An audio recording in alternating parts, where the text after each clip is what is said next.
Olha aqui. Nós vamos... Eu quero fazer umas considerações aqui, até vou escrever a respeito, né? A ascensão do bolsonarismo fez, Bob Furuia, Larissa, provocou, melhor, uma espécie de infantilização do país.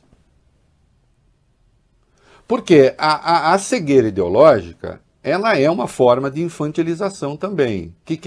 O que eu estou chamando de infantilização? A criança que tem certas fixações, o querer, o desejo, que se sobrepõe às vezes, e com frequência, à racionalidade, porque a criança ainda está formando seu mundo afetivo, seu mundo moral, seu mundo ético, né? Ela não tem isso ainda, não tem medida. E nessa fase, claro, a família é muito importante porque os valores que se respiram ali influenciam, né, a criança. Embora não se deva, claro, atribuir aos pais a responsabilidade por erros e tal, mas a formação familiar, obviamente, é uma coisa importante, mas a criança, vamos voltar ao ponto, ela é fixada no desejo. Eu quero. Eu quero. Eu me lembro uma vez, até já contei aqui, que eu fui a um supermercado, um hipermercado, né? E sabe essas mangueiras de jardim, que são esses rolos gigantescos para aqueles grandes quintais? Uhum. A minha filha cismou que queria um daquilo. Oi? Comprar, eu quero. E fez um escarcel. Parecia que a gente estava batendo nela no supermercado. Não vou levar. Não, eu quero. Sei lá. Você mora em apartamento, Um carretel, né? Dessa altura, assim. Né? Dava para irrigar toda a minha fazenda, Bob Furuia. Ah, com certeza. Criança quer. Deseja. E, ao mesmo tempo, pode se conformar e aceitar uma explicação absolutamente irracional que você arruma ali para, bom, sei lá, inventa uma coisa qualquer, que pode nem fazer muito sentido, mas no universo dela vai fazer. Não é? E é claro que a explicação racional, se confrontar com o seu desejo, não faz fruto. Não é? Então, assim, é mais fácil você falar, a gente não pode comprar isso, senão vai sair uma fadinha daí, ou um gnomo, e vai fazer não sei o quê. Do que falar, não, filho, isso não faz o menor sentido, a gente nem tem terra para isso. Não é? O Brasil passou por um processo de infantilização de crianças mal educadas. E, como vou dizer, o bolsonarismo e a extrema-direita no mundo de maneira geral apela a essa coisa primitiva, mal formada, do puro e simples desejo para se impor. De maneira que, se você coloca o bicho-papão como ameaça, comunismo, vai. Todo o resto abaixo não interessa e as explicações podem ser as mais estúpidas, as mais sem sentido, e estão lá milhares, milhões endossando. E isso, tenho insistido muito, contaminou inclusive a imprensa, mesmo a imprensa profissional, que passou a enxergar nessas coisas do bolsonarismo, bom, é uma visão de mundo, fazer o quê? É assim mesmo, temos de compreender. Não, nós temos de compreender, sim, eu também acho, compreender as estruturas disso para enfrentar. E não para fazer com que a explicação estúpida passe a ser uma das versões aceitas da realidade do mundo. Por que eu estou falando isso? O senhor Jair Bolsonaro, 2 dias depois do ataque de 8 de janeiro, ele postou um vídeo. Ele postou um vídeo nas redes sociais em que se justificava o ataque. E eu lembro que à época eu disse aqui, inclusive, né, o que ele está fazendo, né, ele publicou isso no dia 10, eu trabalhei no dia 10, embora estivesse de folga. O que ele estava fazendo era assinando o golpe, a tentativa de golpe. Ele estava colocando as suas digitais na tentativa de golpe. Depois o vídeo foi apagado. E ele teve de prestar esclarecimentos à Polícia Federal a respeito disso. E aí vem então a infantilização, que é em tudo. Nessa justificativa que ele deu, nós vamos ver um porta-voz dele falando sobre as joias que a Michelle recebeu, que ela obviamente não tinha contado para ninguém. Depois ela disse, sabe o que é, Bob? Larissa, esqueci na cozinha. Olha, imagina lá, né? Os cozinheiros circulando por aí, falando, nossa, que será essa joia? Fica 2 dias lá. Você entende? Você se conformar com isso, com essa explicação, é o que eu chamo de processo de infantilização, porque o cara não está querendo explicação. Ele está querendo uma justificativa qualquer para se fixar no seu desejo, que é defender Bolsonaro, que é defender Michelle, que é defender... E isso conduz o mundo o mundo, por intermédio da extrema-direita, o país a um emburrecimento evidente. Mas vamos a essa coisa de por que é que ele divulgou o vídeo, e isso tem implicações. Poderia ter implicações legais muito graves. Muito graves. Vai lá. É isso. O ex-presidente Bolsonaro disse em depoimento à Polícia Federal, Rei, que compartilhou sem querer esse vídeo que questionava o resultado das eleições. Segundo o relato do ex-secretário de Comunicação Social da Presidência, atual assessor de imprensa de Jair Bolsonaro, Fábio Weingarten, o ex-presidente disse à PF que estava sob o efeito de medicamentos quando fez essa postagem.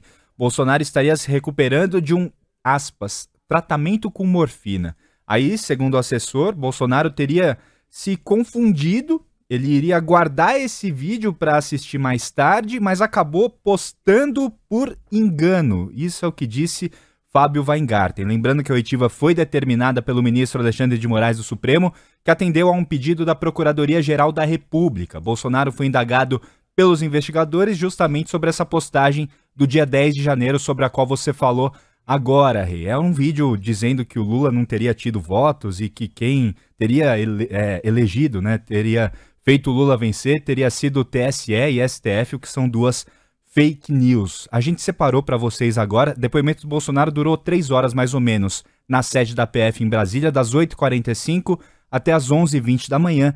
E a gente separou agora um trechinho do que disse o Fábio Weingarten.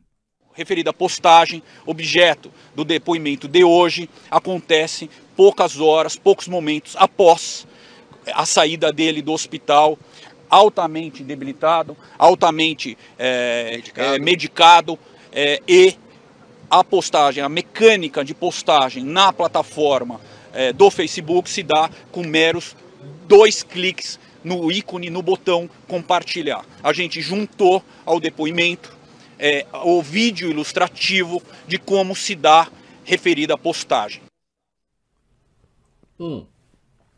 O Weingarten, obviamente, é porta-voz. E tem que ser porta-voz e tem que dar versão. Agora, olha, Weingarten, com a devida vênia, isso está parecendo assim tão lógico como quando você compareceu junto com o então ministro de Estado para dizer que não se tinham divulgado todos os vídeos da campanha eleitoral do Bolsonaro, né? Obviamente, uma explicação muito frágil, e acho que, eu não sei se você ajudou a arrumar essa solução, porque quem tem o papel dele, né, assessor de comunicação e tal, também ajuda a arrumar explicações. E eu não tenho, olha, é um profissional que faz isso. Eu acredito ou não. Então não tô, o Bob Furrier, você está entendendo? Não estou demonizando. Sim, sim. É o trabalho dele. Sim. Agora, o Weingarten, você não se dá conta do seguinte, que isso pode ter implicações, meu caro, se for levado a sério, muito graves. Foi a primeira vez que o Bolsonaro foi internado? Não. Foi a primeira vez que ele tomou remédios, então, que podem alterar o seu juízo, a sua habilidade, Bob Furuia? Não. Não. Eu devo desconfiar dos atos, então, que ele assinou nessa condição ou que ele autorizou quando estava internado? Hein? Devemos submeter decisões do Bolsonaro a um exame sobre as drogas que ele tomava?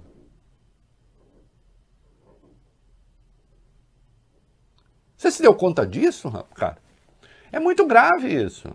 Fica parecendo... A explicação é até jocosa, claro. Né? A explicação é jocosa. Tá todo mundo tirando sarro, não faz o menor sentido, com a devida vênia. Né? Porque a gente precisa saber que remédio que é. Era remédio para... ele estava se recuperando de um tratamento com morfina. A morfina teria provocado isso nele? A morfina teria provocado o quê? Uma ausência de consciência, uma inabilidade? Puxa, eu tive uma crise renal uma vez, graças a Deus só uma, tomei morfina. Ô Bob Furuia, como eu escrevi, eu lembro na época que escrevi um texto, você de fato voa nas asas do anjo. Sabe por quê? Porque você está morrendo de dor, parece que tem um troço te rachando ao meio, né? Dói tudo, Bob Furuia, segue você me entende. Eu entendi. Muito especialmente aqueles traços distintivos. A gente entendeu. Né? Que dá um peso, assim, parece que vai cair tudo no chão. A hora que você toma morfina, você vai assim, mas loucão você não fica. Loucão não fica. É uma droga perigosa, cria dependência. Tem gente que morre de dependência de morfina. Né? Tem inclusive antiopiáceos que são tratamentos para se livrar da dependência de opiáceos. Aliás, eu vou recomendar para alguns colunistas, porque esse antiopiáceo ele ajuda a parar de beber também, os meus estudos médicos. Tem gente que está precisando tomar. Procure médico. Se beber, não escreva. Agora, ficar doidão? Fazer isso sem querer? Puxa vida, eu tenho uma outra questão muito boa. Pensou o Bolsonaro? Ficou tão doidão, tão fora de si, Larissa, que poderia ter escrito: Lula é o presidente legitimamente eleito, que coisa horrível vocês fizeram, bando de golpistas. Você já imaginou? Aí eu até poderia acreditar que ele estivesse fora de si. Fábio, isso que eu estou fazendo é um mero exercício lógico. Sempre resguardando o seu direito de, na condição de assessor de comunicação, criar versões. Né? A versão do presidente é essa. Foi apresentada à Polícia Federal, que vai ver se acredita ou não. Né? Agora, quanta morfina precisa para que um golpista se manifeste como golpista? A minha resposta: nada, não precisa de morfina. Ele pode fazer isso em sã consciência mesmo. Ou não? Tivesse tido Bolsonaro um comportamento estranho, olha que coisa, em sã consciência ele jamais faria isso. Não, mas é em sã consciência que ele faria. Opa! Fez durante 4 anos. Com a devida vênia, a explicação não para de pé. Né? Mas defenderei até o último dia da nossa vida neste planeta o direito de assessor de imprensa se comportar como assessor de imprensa. É o seu trabalho, assessor de comunicação e tal. E o meu trabalho é esse que eu estou fazendo aqui. Submeter essa explicação a critérios de lógica e de história. E aí não para em pé. Com todas as vênias. Agora vamos para a explicação das joias. A Michele recebeu, vai acontecer o quê? Vai. Isso. Sabe o Fábio Weingarten, aquele que falou que o Bolsonaro disse à PF que fez o tweet golpista sobre efeito de remédios? Falou também sobre joias e eu abro aspas aqui para ele agora. O presente foi recebido por assessores e depois foi entregue à dona Michele, que o deixou por 2 ou 3 dias na cozinha, nem identificando o que era. Dona Michele, como o presidente, também não sabia do que se tratava. Então, aí cumpre a vocês acreditar. né, ou não nisso que está dizendo essa pessoa. Né? Eu comecei esse programa falando do processo de infantilização do Brasil, de infantilização das explicações. Né? E aí está. Estava lá, deixou na cozinha, esqueceu, depois, e assim é. Qualquer pessoa faria isso com joias avaliadas em 2 milhões. Não é mesmo?